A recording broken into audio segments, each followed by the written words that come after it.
Hello, and welcome to the Ringer Podcast Network. This week, the Ringer is launching a new podcast feed called Boom Bust. It's a new hub for narrative podcasts documenting the rise and fall of companies, celebrities, and trends. Season 1, hosted by our own Alyssa Bereznak, takes you through this spectacular journey of HQ Trivia, the once $100 million industry-altering company turned disaster. Alyssa interviewed dozens of former employees, investors, journalists, and fans, bringing you the behind-the-scenes story of how HQ crumbled from within. Subscribe to Boom Bust HQ Trivia and check out the first 2 episodes out now on Spotify or wherever you get your podcasts. I need support staff to clear the room. Stand up and walk now. Hello and welcome to The Watch. My name is Chris Ryan. I am an editor at TheRinger.com, and joining me on the other line, he'd like a bear, it's Andy Greenwald! Do you want to explain that to people? Of course. Still know? Well, there was a time, I think in culture, where it was okay to make like these sort of obtuse references, and it would just be like, you do the work, you know? You find me somewhere down the rabbit hole where I am, but that's a reference to the new Hulu show, The Great, which we were talking about a little bit today. Andy, we were also joined by an all-timer watch guest, I think, for both of us. The star of 2004's Spartan, Kristen Bell. 2013's Frozen, Yes. and 2019's Frozen 2, with probably a bunch of stuff in between. Kristen Bell was on The Watch. We talked about Frozen a lot. Andy and Kristen Bell talked a lot about Frozen. I talked to her about Veronica Mars.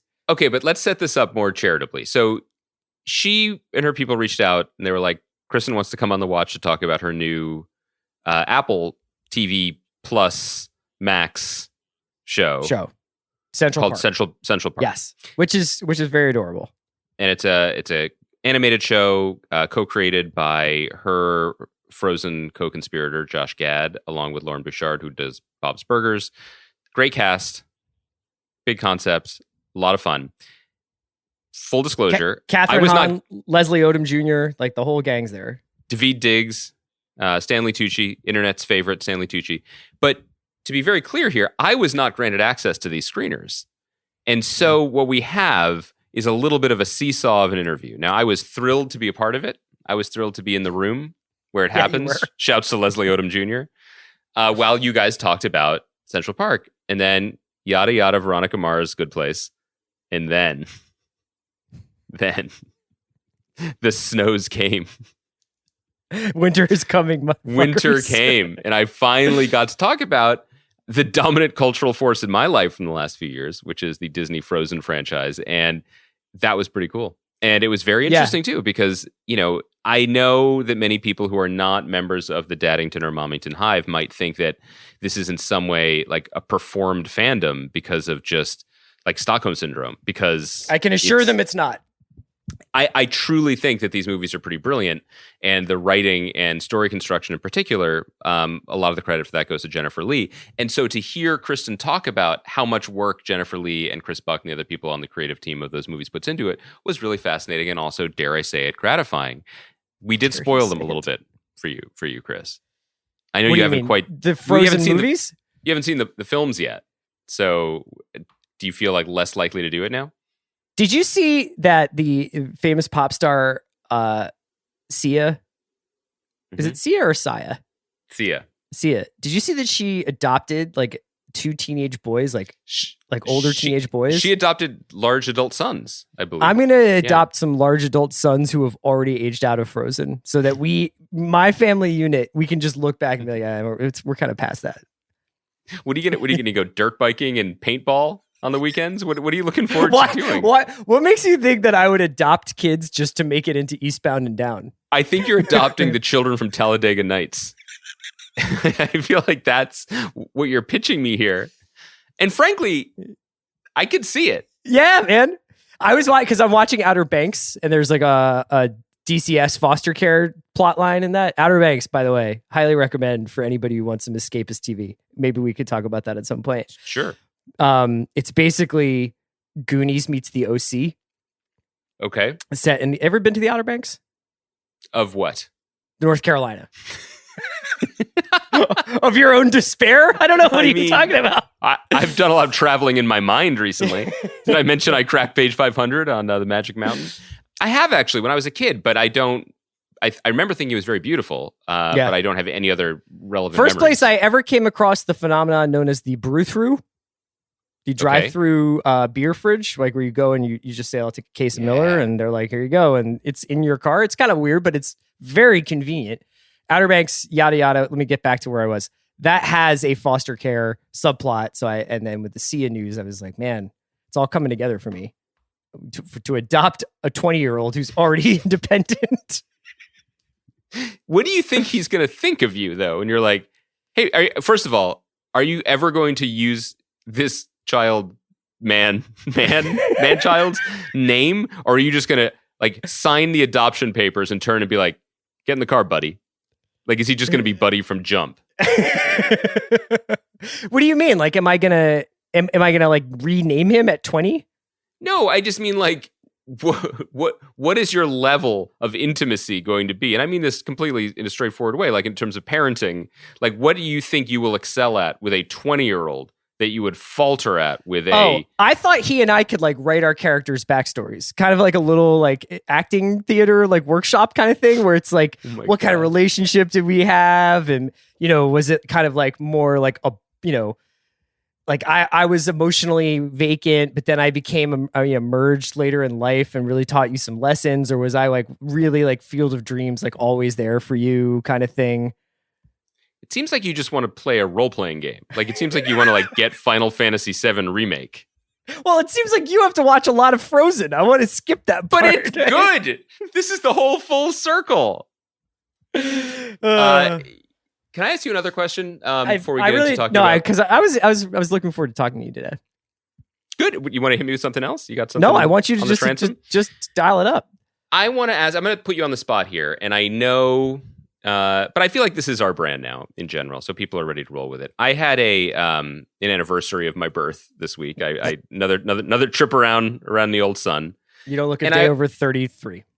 That is not true. I saw myself in direct sunlight recently, but thank you.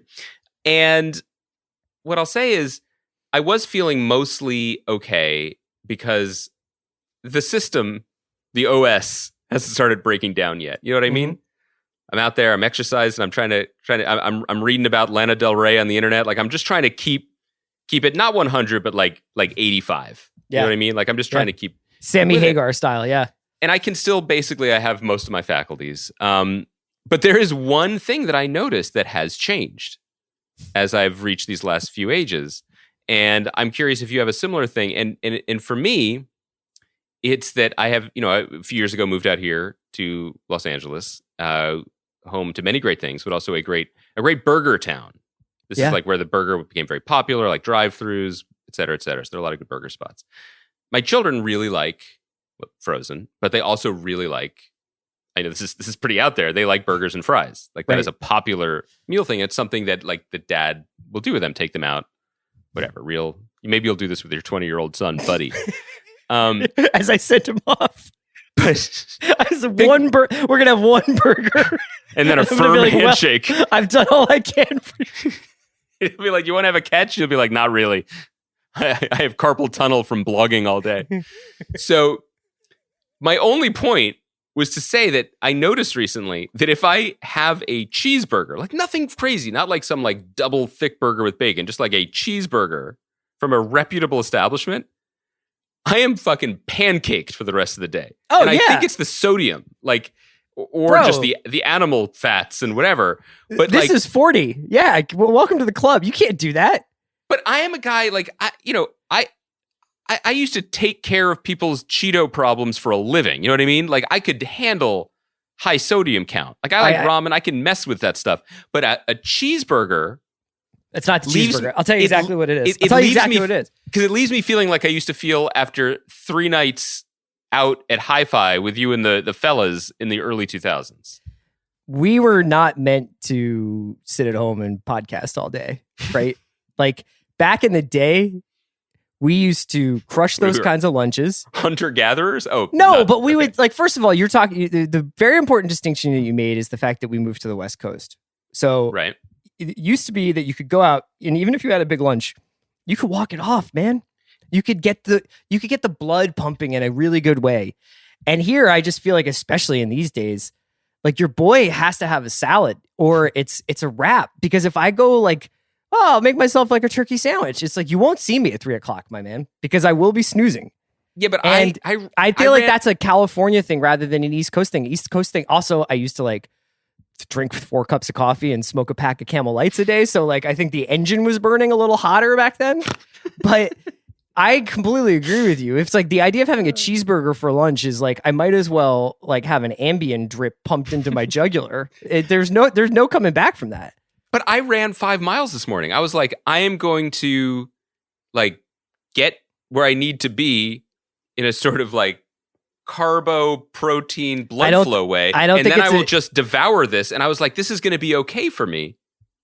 And I got to be honest with you, it's not okay. I think you're trading baseball cards. You're like, if I do this, then this should work. But it has to be holistic, man. It has to be like a full 360. I feel like Kaya, how much do I sound like Joe Rogan right now? Your you coworker? sound 100% like Joe Rogan. This is great. Next thing you know, Chris will be telling you need to be on an all carnivore diet. Look, there's a lot of research out there. Okay. That's all I'm saying. But my point is, Andy, is like, I too think that there is a degree to which you're trying to bargain with yourself where you're like, if I run once, I can have a burger, but the burger is always going to take you down. You know, it's the Akula class submarine floating around the North Atlantic looking to take down your USS Dallas. And it's like I don't know why I went into a Red October metaphor there, but that's just the way it is. I don't think it's about you. I think it's about just the way we live in California. Yeah, but I hear you. I think it's the way we live by being born in 1977 because I don't, you know, no disrespect to the hustle by you or my other colleague, Mr. Rogan, but like I don't sit around and podcast all day. That's true. Twice a week I come in hot, chat with you, and then I'm about my day. Yeah. You know, paper mache, chasing butterflies, whatever. Blood effects, right? Just butterflies. Teaching. Do you have anything like that you can talk about on a family-friendly podcast? What do you mean? Do I have anything? Are there other areas? Are there other metaphorical fastballs that have definitely ticked down a couple ticks on the old speed gun? Well, I mean, just any kind of like real physical activity. I admire your ability to run 8 miles. I was always a pretty spry guy. You know what I mean? Like, I think anybody who knows me knows I have a lot of like, like I'm just like a jumpy guy. Like I have a lot of like physical energy and I still do, but now I think I pretty routinely like tear an ACL. Undiagnosed. I think I shred my knees, my ankle, I burst vertebrae. I don't even know, but it's just not uncommon to just wake up and be like, that feels like it's torn, you know? And I slug it out, you know, you gotta play hurt, but, yeah, I mean, just general aches and pains. It's funny you say that. I do think that our longtime listeners should know. Actually, our longtime listeners will have assumed this, but like if you went to the old ball yard with young C. Ryan, like between the years of 99 and 2014. Mm-hmm. Let's say we go to Citizens Bank Park. Yeah. Before we destroy ourselves with a Tony Luke sandwich, Chris is the guy who will be like, I'm going to go throw a couple fastballs in the cage. Like I'm going to go just test out the gun, see if they got it right. Yeah. Like well into your 30s, you were just uncorking them. Yeah, Kid Icarus likes to fly so close to the sun, you know? And none of the off-speed stuff either. No, I don't know how to throw it. It's all, I just got it. It was Mario and Rivera. I have 2 pitches. And it gets you through. Well, okay, I feel like I've learned a lot, but I guess by admitting this, I now can't have this special time with my children and will have to instead watch more animated Disney movies. It is really nice. It's of a piece with the text I receive from you, usually at about like 2:50 p.m. Right. Where you log on to Twitter for the first time today. And you're like, I'm in a sodium psychedelic haze. Mm-hmm. What happened to Lana Del Rey? Well, no, I was also just like, if you log off for a while, which by the way, please, I beg you, log I off don't for a know while. what happened to her though. What happened? Why Well, no, did she? I don't know anything. What I meant was there are these things that will come across the old transom, which they come freighted with this fascinating mix of what is this, and I don't really have to know, do I? And these are competing impulses, right? Yeah. Where my desire to understand what people are talking about is at once subsumed and almost carried away by my deep loathing of all of it. Do you think Kai is going to title this podcast "Get a Load of These Fucking Old Guys"? I think that's the file name that's already open That's right. on her computer. I don't know. I mean, I don't know what's going on with Lana Del Rey. I've never understood what's going on with Lana Del Rey. I've got a lot of fireball takes on the 1975 that I'm just going to yell at a cloud later. Okay. Why don't we pivot to the one place where our perspective somehow still carries a tiny bit of acidulated water, and that is a world in which a prestige television show about Catherine the Great of Russia Let's do it. is hip. Let's talk about The Right? Great, because this was a show that for whatever reason, and this I think happens to everybody, but for me, sometimes I just am not grabbed by something. So I'll see a trailer for a show and I'll just be like, I'm sure that's pretty good. And there's something, I think we've discussed this in different contexts before, but sometimes good can be the enemy of interest. Like if you can establish that something seems like, I'm sure it's competent, but you're not drawn to the subject matter or something arresting about the first few minutes or the trailer or the performers or the dialogue or whatever it is, that its competence is almost a barrier to entry. I would say that might have been the problem for me with The Great. I don't know why. It was written by Tony McNamara, who wrote The Favorite. Although I will say that we should note that apparently the Great script is the one that got him the job writing the rewrite of The Favorite. So the Great in some ways precedes The Favorite. The Great began as a play in 2008. Okay. And then took a long and winding path to the screen. But yes, it was basically what the tone in that script is what got him The Favorite. Which if you didn't know that, you might be forgiven for thinking that. Well, you might think you were essentially watching like a Fargo kind of, or Friday Night Lights, or Four Weddings and a Funeral, like an extension of the Snowpiercer. Yeah, an extension of a movie's cinematic universe kind of thing. And while there are some chronological similarities, I guess, to The Great and The Favorite, they're about different characters. Nicholas Hoult is in both, and we'll get to him. But I think the biggest thing that it shares is tone and a sensibility. Mm-hmm. Now, it's notable that The Favorite was directed by Yorgos Lanthimos, which is a great, great filmmaker who I think we were really hoping to see. He was rumored to be making an Oliver North limited series with Colin Farrell for Amazon, but I think that was part of the great Amazon is cutting people $10 million checks and then never asking where the show is period. They brought us Too Old to Die Young, but not a lot else. But Yorgos is not involved in this series. And it's not necessarily like an extension of The Favorites, nor should he. But I did find myself sometimes missing the Yorgos of it all, but still quite entertained by this show. So I watched 2 episodes. I don't know how many you got a chance to check out. Yeah, I would say I hear your point, but I also think that it's worth articulating the differences both between this project and The Favorite, but also the difference in general between a successful TV series and a successful film. For sure. So biggest strokes, just to be clear about what's going on here, this is a 10-part season, potential for more seasons to come, about the, I would say, the rough education of a French noblewoman as she becomes Empress of Russia, Catherine the Great, and played by Elle Fanning, an actress who I guess I didn't know had it in her.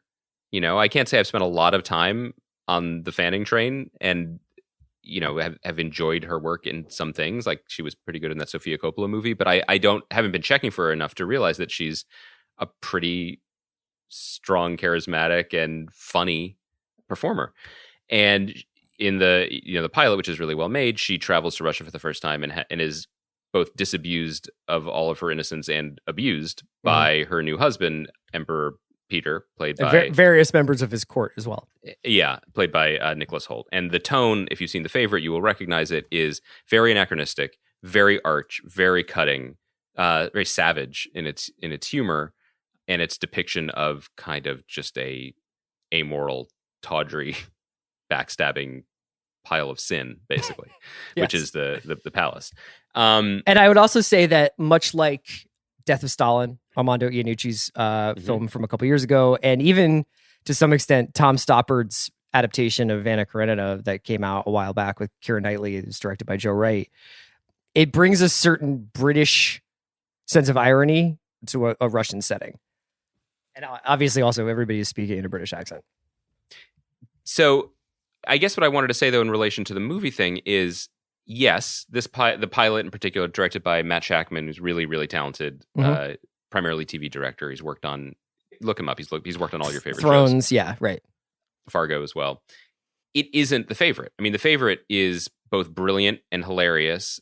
It also features 3 world-class performances, but it also has what a great director brings to something, which is an incredible point of view and a very sharp focus. The Favorite would not work over 10 hours. It is very, very sharp, very, very cutting, and it feels like whatever glue was used to stitch the scenes together. I mean, it's razor thin. It just flows and works. And what I actually came to admire about The Great as I got a little bit further into it is that somehow it's an even more, at least in the early going, impressive balancing act of tone, because you can't just be cynical and mean-spirited about this if you're going to grow the show and grow the characters. You have to have room to actually, and I know this is the stuff that great artists, possibly great artists like Yorgos, don't want to hear, but you got to root for somebody.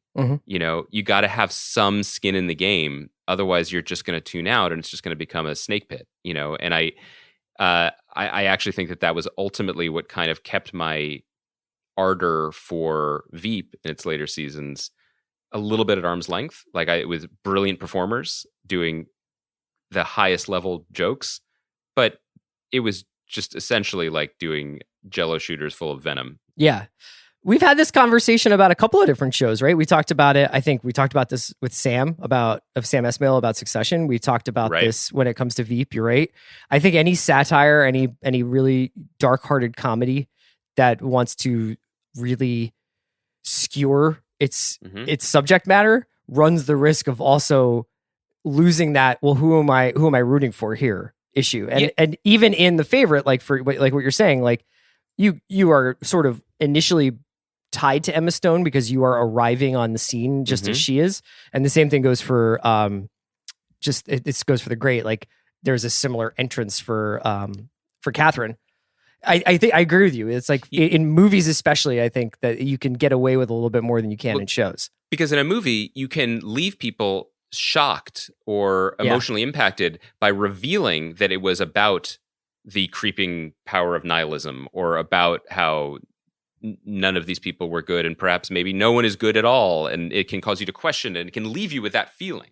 Yes. But 10 hours of a TV show, that's not a lesson that you can learn. You actually have to start one place and end up in another place. And if they plan to make more seasons, you have to be able to keep going. So there's a moment in this show where it kind of imperceptibly turns a little bit.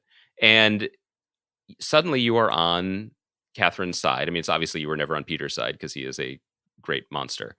But, and I do mean great, but in terms of performance.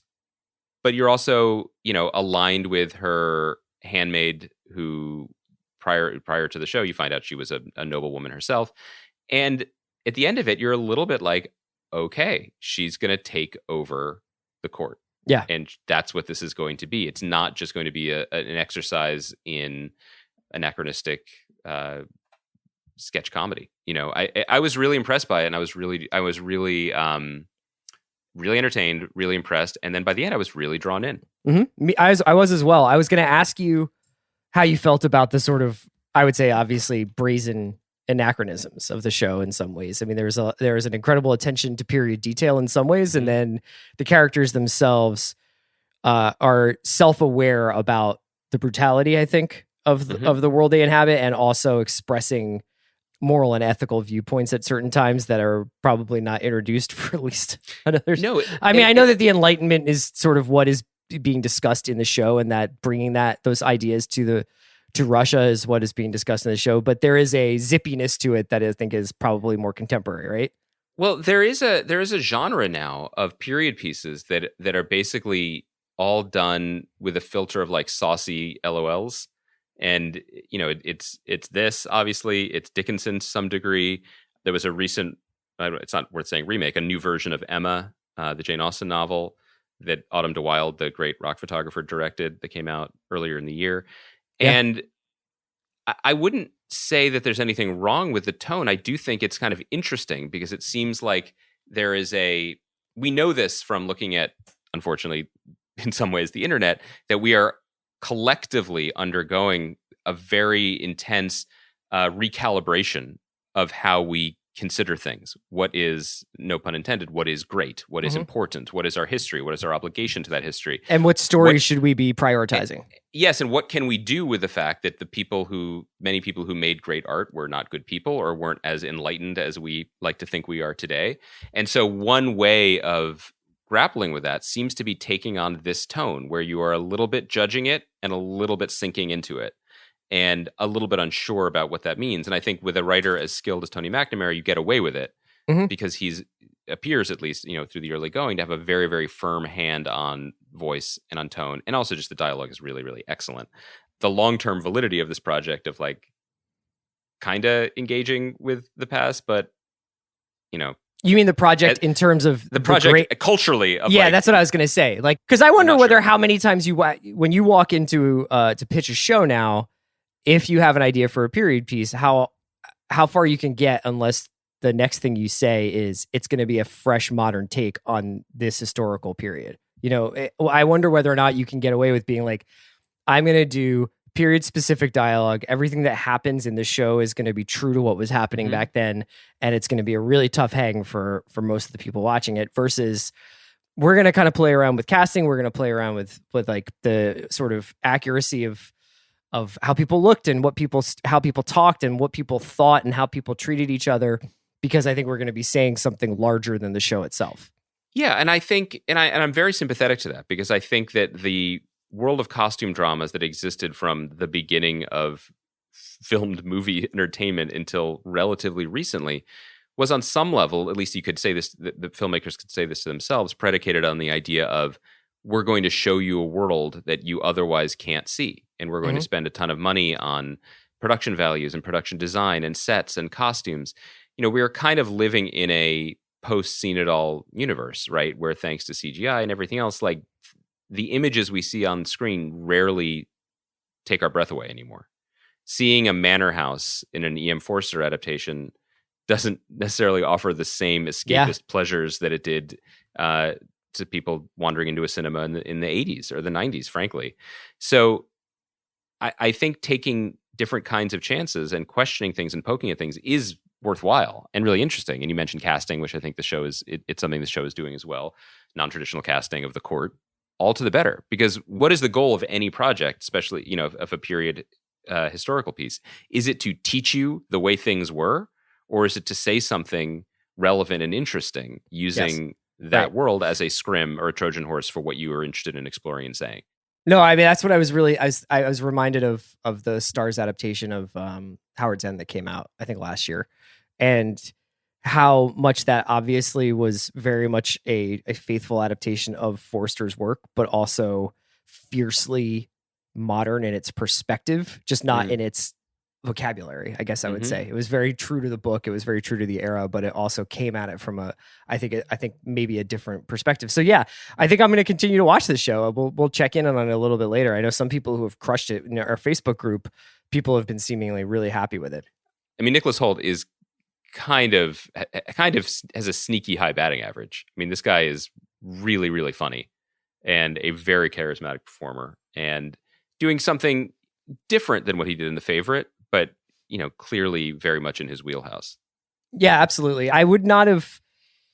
He's one of those child actors who obviously was so precocious when he was in An About a Boy and when he was doing some of his younger roles, and he's so good on Skins, and it's fantastic. I think it took him a little while to find his footing as an adult actor.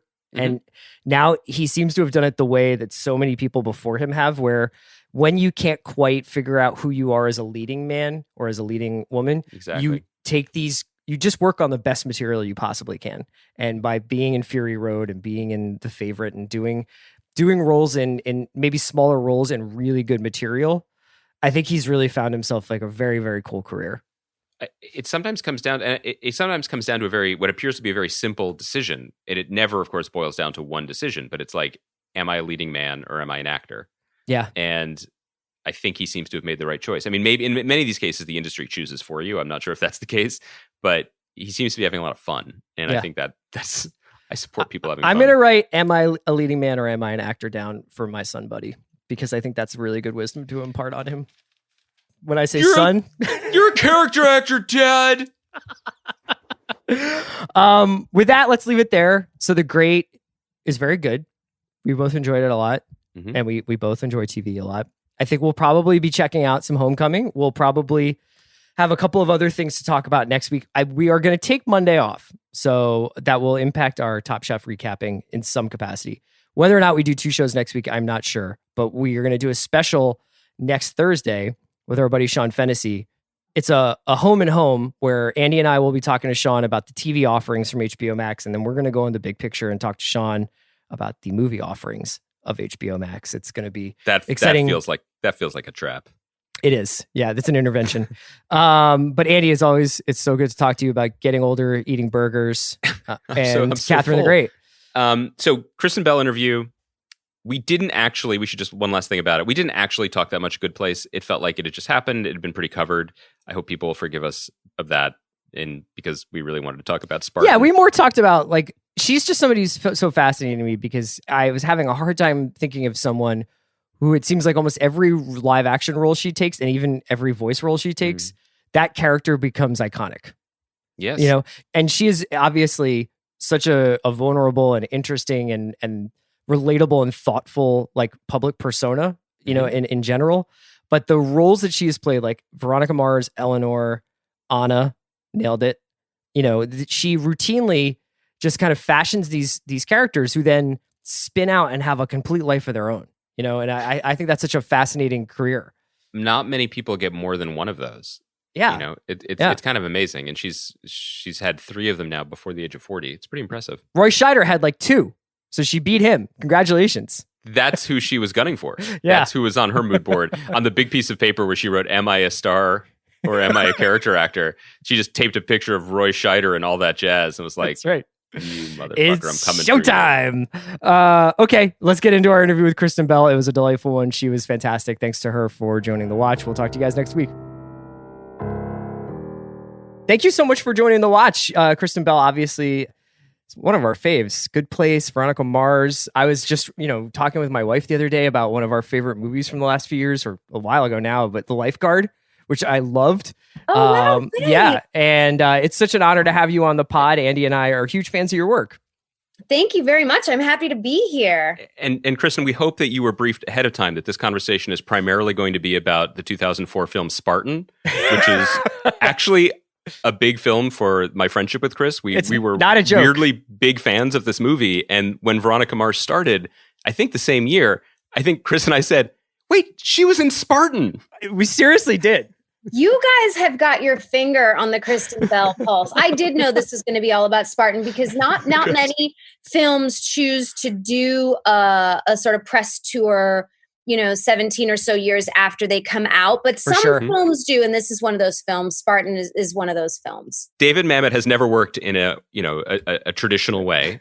No, he's always been against the grain. And you know what? Here's an easy visual way you can tell that it was the same year is that in the movie Spartan, I played the daughter of the president who was kidnapped and she was taken overseas and sort of tortured, and they cut her hair all off. And David said, I really want to cut your hair. And I was like, oh, okay, great. I'm an actor. I'll do anything for the role. And then we cut like a sort of jagged bob. And I was like, I can deal with this. And David said, no, that looks way too good. And let me tell you something, it did not look good. So the hairstylist really, really made it mangy, like a child who's taken scissors to their hair. And the recovery from the role, the like really traumatic role was a lot quicker than the recovery from that haircut. Oh my God. that haircut bled into Veronica Mars. So if you watch the pilot of Veronica Mars, you might be like, huh, that was an experimental look. There's like wispies everywhere. It's not very even. And that was David's fault. This is so great. The shadow of that movie, it's even longer than we could have dreamed. I'm so happy. I also can't get David Mamet's hair salon out of my head as like, why hasn't he written a play set in a hair salon yet? I mean, he could do anything. I have no doubt he'd find the intense undercurrent of malicious drama happening in a hair salon. You want to cut to here? I want to cut to there. You want to cut to here? I mean, we could get really Meisner with it. Oh my God. Yeah. Cut to here, cut to here, cut to here. I think that wraps it up. I'm done. That's all my questions. We could get Mantegna in there. We could get, like Rebecca Pidgeon could definitely be like circling the salon somewhere. Macy, everybody. We got to get all the goodies. Yeah. Kilmer's still working. We just read that big profile. That is true. That is true. Kristen, I wanted to ask you a little bit about Central Park, which is going to be on Apple TV, and it's just really delightful. I know that it was, to some extent, a product of your friendship with a couple of the people working on it. What was it that drew you to the project? Because I know that obviously you kind of have to shift gears when you're doing voice work versus when you're doing live action stuff. What was it about Central Park that attracted you? Well, first of all, I love voice work more than anything because and I say this joke a lot, but you can go in your pajamas. But also there's this added challenge, which I really enjoy because I have been a person who my whole life hears things musically. Somebody comes into the kitchen and says, "Good morning." Like that's all of a sudden a tune in my head. And being able to only use your voice as your instrument and make people feel things just by the sound of it has always been fun for me. But what drew me to the project was, I'm going to say nothing because there was no project. Josh called me, Josh Gad, who created it with Lauren Bouchard, who runs Bob's Burgers and just is one of the greatest guys in animation. They called me probably 6 or 8 months before anything was ever done. And Josh was like, "Do you want to do a cartoon with me?" And I was like, "Sure." And he was like, "Okay." And I said, "Okay, bye." And then that was it. And one of the things I love so much about Josh, I mean, obviously I've worked with him for 10 years on Frozen. He's a wonderful light bulb of a person. So I want to work alongside him. I also trust him creatively a lot, that he will choose the funniest stuff, that he's got everyone's best interests in mind. He's an easy person to work with. And he kind of did what my dream is, which is he just called all of the people that he either loves and admires or are his friends and said, "Should we do a TV show together?" And that's the idea behind Central Park. So he called me, David Diggs, Leslie Odom Jr., Stanley Tucci, Catherine Hahn, Titus Burgess. And he just said, "Do you guys want to figure out a cartoon we could do together?" And then after everybody had said yes, they said, "Okay, what could this be about?" The greatest shows are about family. Even if it's in an office place, that's the family, right? It's about the family dynamic. So it turned out to be this family who was living in Central Park because the dad is sort of runs the park. And the nemesis is a woman named Betsy who Stanley is played by the brilliant Stanley Tucci, who's trying to basically build a shopping mall in the middle of the park. And it's just about this family. And I get to play this wonderful girl named Molly who is a teenager, but not in the cliche form. She has a lot of social anxiety, but she has all these worlds going on in her head, and she draws comic books. And so often the cartoon will switch from real life to her comic book version. And it's just really beautiful. I'm so glad that it turned into the story that it did, because halfway through the origin tale, it does sound like Josh was just trying to get tickets to Hamilton. And 100%. But once he did, he then continued to do the work, which I really admire. Right. Would you describe yourself as like a Central Park head? Like, are you pretty into the park? Yeah, like the real park? Yeah, the real park. Yeah. Is that a thing, Chris? Well, because like when I lived in New York, I would go to the Central Park infrequently, I would say. And it would always be like, "Did you guys know about this park? Like in the middle of the city? It is amazing." And then I would go back to Brooklyn and I wouldn't go back uptown for like 4 years. But it is like an absolutely magical place to be. It really is. And you can't really discover every corner of it no matter how hard you try, which is something we sort of go into in the show. I mean, it's a comedy, obviously, but there's so many. There's like, there's a zoo in Central Park. There's lakes in Central Park. I went to NYU, New York University, and I did spend a lot of time in Sheep's Meadow, as did all the other college students, doing a variety of activities. Sure. Yeah. Frisbee to low-level drug experiments, More Frisbee afterwards. Yeah, more exactly. Frisbee afterwards. Frisbee just gets more exciting after that. Yeah. Right. I wanted to find out, like you mentioned how the voice work is something that you were really drawn to. Is there a similar process? Because obviously if the Josh thing is more about a collaboration with somebody where it's just like, hey, let's do something together. But do you have a different, basically like, meter for how you judge material when you're thinking about it as voice work versus when you're thinking about doing something that's live action? Like, or are you interrogating it in the same way in terms of story, in terms of character? That's a good question. Wow. I think I do, have a different way of judging the material because I have one tool. And it's my voice. So it's got to be very clear. I have to be able, basically, with the ingredients they've given me, which are the words, create a really good recipe. And so if I don't feel like the words are there, it's just going to fall flat. Like the tone of someone's voice isn't really what's special to me. It's like how they use it. So I have a sort of stricter way of judging voiceover projects because I only you're literally doing it with one tool and one tool alone. Whereas if you read a script, you could say, oh, well, she says yes, but her eyes say no. Well, I can't do that in a cartoon. There's so much left to the animators. And thankfully, I've worked with really, really good animators. But the other cool thing about Central Park that I didn't even know that I would love so much, or I didn't even know was happening, is Josh made it a musical. And there are different writers writing the musicals, writing each song. So like I sing a song that's written by Sarah Bareilles. I sing a song that's written by Meghan Trainor. There's Cyndi Lauper wrote some music. Like it's really, really exceptional music because it's coming from incredible current music writers. It's also interesting because it seems like, at least from the early glimpses that we've gotten of the show Central Park, that it has a sort of serialized story underneath pushing it forward in terms of the threat to the park. I was curious if that's something that appealed to you as well, because obviously both with the way TV is going in general and also your work on The Good Place that we want to talk about, I'm sure, momentarily, that show was nothing if not a relentless boulder rolling down the hill of plot, and which is one of the things that made it so exciting. It's one of the ways that TV has generally changed, right? Where a cartoon, The Simpsons, can run 30 years because it's just The Simpsons. But it seems like in this case of Central Park, there's both the family element that could go on for a long time, but also some larger plot that's going to take us through at least the first 2 seasons. Yeah, I think the best shows are built like that. And again, I'm not a show creator, so it's I can recognize it when it's done and when it's not done, but I don't know that I have the ability to create something like that. But Josh and Lauren do. So yeah, Central Park does have this. They have the family issues, which you could do literally thousands of episodes because you have like a young adolescent boy that Titus plays who's in love with a dog and struggling with that and is like constantly trying to get closer to this dog, not sexually, but he just really loves this dog.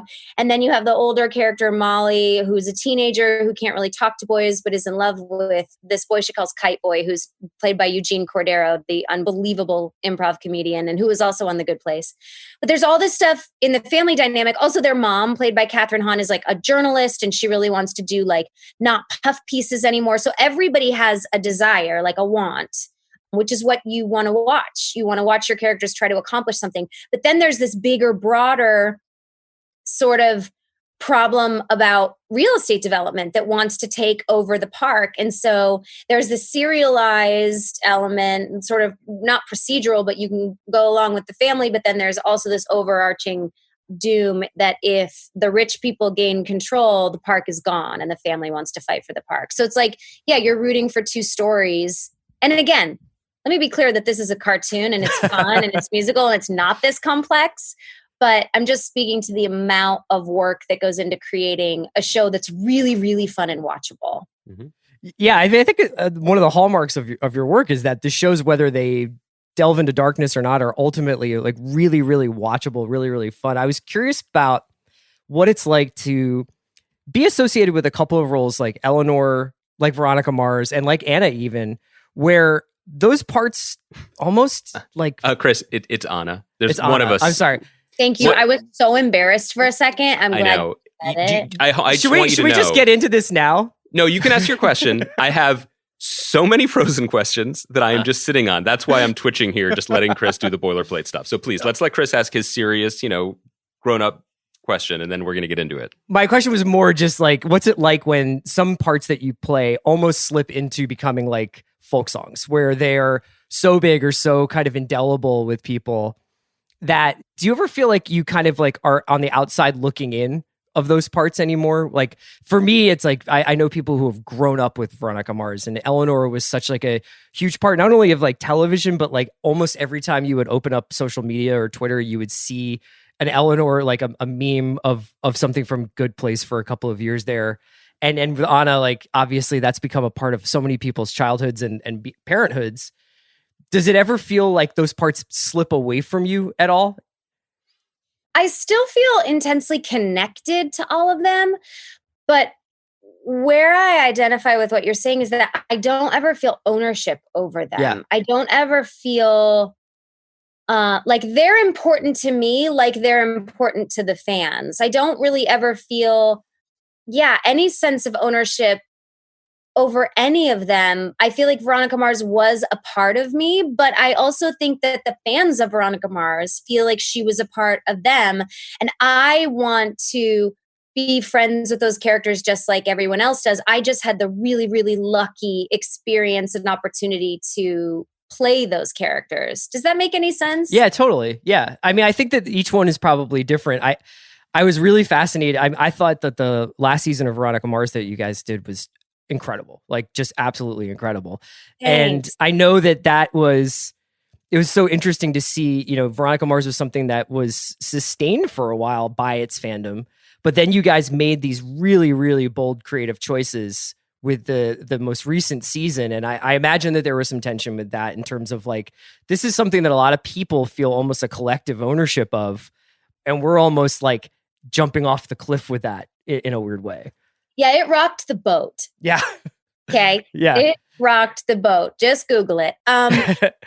So there was I didn't make any of these decisions, but I was privy to all of them. And watching Rob Thomas's brilliant mind work is always interesting and fun. But the show, I think, was appreciated by people because she was the girl you wanted to defend you in high school. She was the girl who said exactly what you think of 20 minutes later to say to the snarky popular girl or the bad guy or whatever. She was fighting for the underdog, but she was still complex and vulnerable. And then when we kickstarted, all of a sudden it got all this notoriety because it was the little show that could, and it was under the radar. But then the industry was like, wait a minute, people put $5 million to make this movie. What project was this? So because of that, Rob was very intentional about the movie because he said, look, the fans funded this movie. We are going to give the fans what they want. They paid for it. This is the fans' movie. So what he actually did was he said, what's the scene that everyone wants to see? What would just make them jump out of their seats? It's Veronica Mars punching Madison Sinclair, the most popular girl in the high school, the cruelest, in the face. And he said, okay, I'll write the movie backwards. So he got us to that point, and then he wrote whatever needed to happen up to that point. And that was the gift to the fans. When Hulu greenlit the season 4 and Veronica was older, Rob felt like he wanted to and needed to create a new perimeter for Veronica to really push the boundaries and push the show, not just because it needed to be reinvigorated. And because if you just did the same thing, somebody would find a critique with that, but also because television has come so far since then. Yeah. He wanted to be way more complex about it. He wanted to people kill off characters a lot now. Game of Thrones was like, kill your darlings. Yeah. So he wanted to sort of experiment with that. And he also is allowed to be a writer that spreads his wings. And I don't know that that made all of the hardcore fans the happiest, but I do think it allowed us to accomplish a really creative season of television that we were proud of, not resting in our laurels on all the old tropes that just worked for Veronica Mars and were sort of lazy about it. He really wanted to try to reinvent it a little bit and give her some older storylines. Yeah. Give her some older problems. That's a character that always was wise beyond her years anyway. So to actually have her, to get to see her aging into that wisdom and then learning new things was really cool. And I also just thought it was a really just awesome detective story and noir. Like beach noir is like one of my favorite things to read in any way. So thanks. Yeah, it's fun to watch. It was also really fun to shoot. There's something really, really special about that project because it keeps coming back and I get asked about it all the time. And I'm always like, look, I'll play it until it's Murder, She Wrote. I will play it until everyone in Neptune is dead. And then you figure out it's been Veronica who's been killing them. I mean, I don't care. I like the character gave me a fair amount of strength in my own life. Like I played her in my early 20s and I needed her. She was my therapy because I was a struggling codependent and I still am. But Veronica's desperation to see the underdog succeed and her just ability to be blunt and direct with people, like it helped me. And then the added bonus of seeing these people I grew up with, Percy and Francis and Jason and Ryan and Rico, my boys, to be able to work with them when I was 24 and then also when I was 37 and then also when I was 34. It's beautiful. Yeah. So now that we've talked about aging gracefully, I want to de-age the conversation. Okay. So my older daughter was born in 2013, and that was the same year that Frozen, or as it's known in my house, Frozen 1, was released. I have many questions. I've tried to edit them down to a reasonable amount. The first one was really this. I recently watched the trailer for Frozen 1. And because it wasn't on my radar, because I wasn't a parent yet, I didn't remember how the movie was marketed. I just remembered learning about it as this juggernaut that all the kids who were slightly older than my kids knew about. And then I entered and grew to love. The trailer doesn't really market the movie that it is and the phenomenon that it became. It really is just like, here's a romp. Here's an adventure story trying to, fight this evil queen. It doesn't really foreground the sister relationship or all the things that I think made the movie special. So what I was wondering is when you came onto the project, which must have been a few years before, the release, obviously, what was it that attracted you? And what was the moment when you and your fellow cast members realized that this might be something special? Well, I was the first person cast, and I was cast because I was passed over for Tangled. I had auditioned for Tangled, and the casting director, after I sang, politely took me out of the room and was like, I don't think this is going to work out, but I really want you to sit down with a director who's doing something in a couple years here. His name is Chris Buck.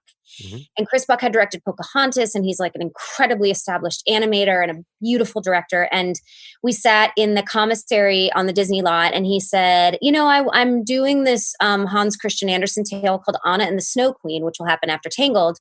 And I said, oh, tell me about it. And we talked, and I adored him.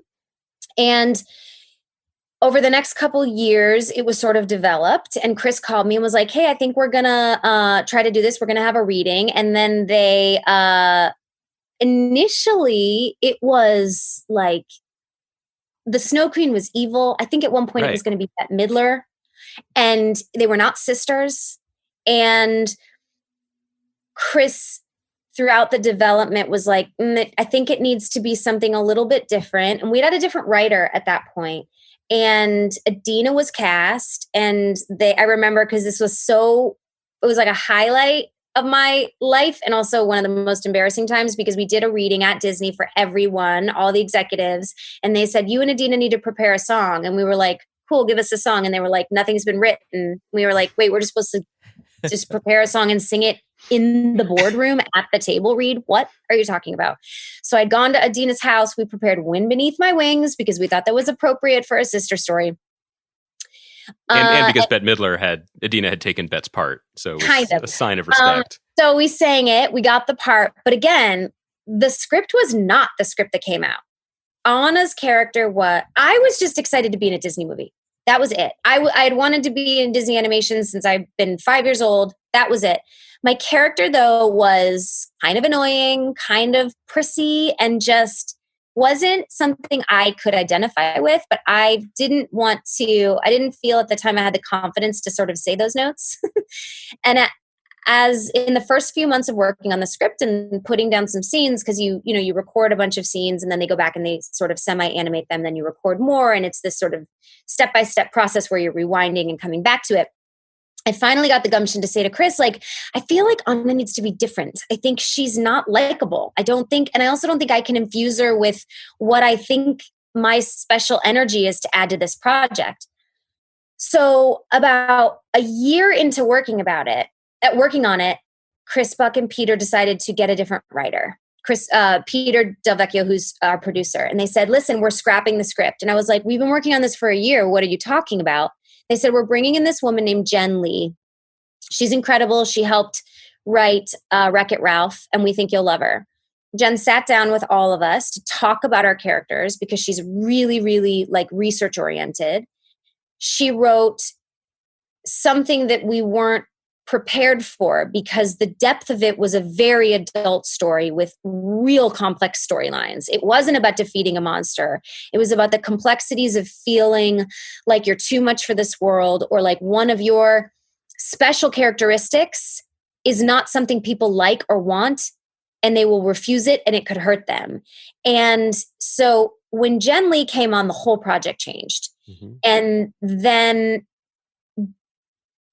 I don't even remember the question because I've been talking for so long. This is making my day. No, it's basically, you're talking me through all the behind the scenes stuff that I wondered about, because even up to the point of marketing, it seemed like no one was quite sure what this was because it didn't fit the mold. And the trailer, the first trailer is like, it's a Disney adventure. And then you see the movie and it's much darker and spikier and more emotional.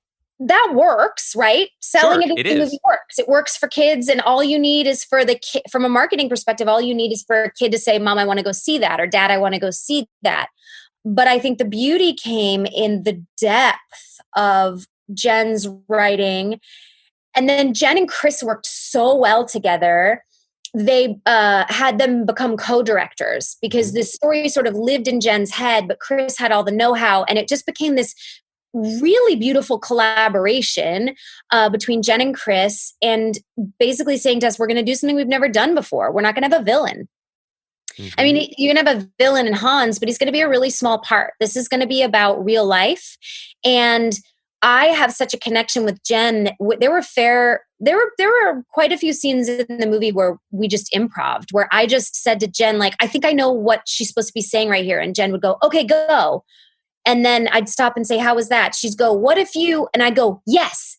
And then just start talking. And that whole, like, the identifiable Anna run to me, like when we found her, was an improv, which is right when Hans pushes her into the boat. And what is the exact line? She says, you're not awkward. I'm awkward. You're gorgeous. Wait, what?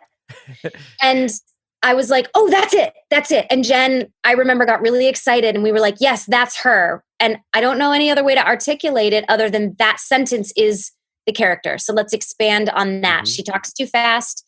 She talks too much. Wait, what is something I say a lot because I talk too fast and too much. And I just felt like we had found her. And then it became this beautiful journey of everything was making sense because they were following the real complex emotion of it. They weren't trying to make a kid's story with a hero character and a villain character, and then they fight and the hero wins. That was like thrown out the window. Well, I should also say that then it's thanks to you that my younger daughter, who's now 3, has been saying, wait, what? Since she was 1 year old. A whole new generation. And thank both of you for indulging this. I just have one quick, but I honestly haven't seen him this happy in this 9 weeks. Yeah. Do you want to know a fun fact about Frozen 2? Yeah. Okay.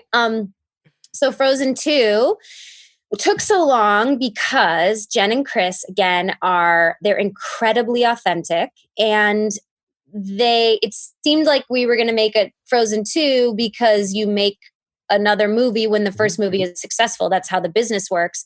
But there had never been a Disney sequel. There's been Pixar sequels, but it was like a big thing for Disney. And they said, Walt would roll over in his grave because he said no sequels, but it's a shareholder company. So they decided to make a sequel. But Jen took her sweet, sweet time writing it. And she didn't want to just make episode 2, like Elsa loses her shoes. What do? We found it at the end. She wanted to make it as profound as the first one. And for months, she journaled as the characters. She journaled as Elsa. She journaled as Anna. Chris and Jen went to a therapist and psychologist together and said, here are the character types we have. What's going on? What are the struggles? What are the next steps in this type of person's life? What does this person struggle with? To figure out deeper motivations for Elsa and Anna. And then ultimately they decided that the way to end the movie was for Anna, spoiler alert, Anna to be queen because she loves her people. Anna to be queen and Elsa to be free. And then they wrote the movie backwards.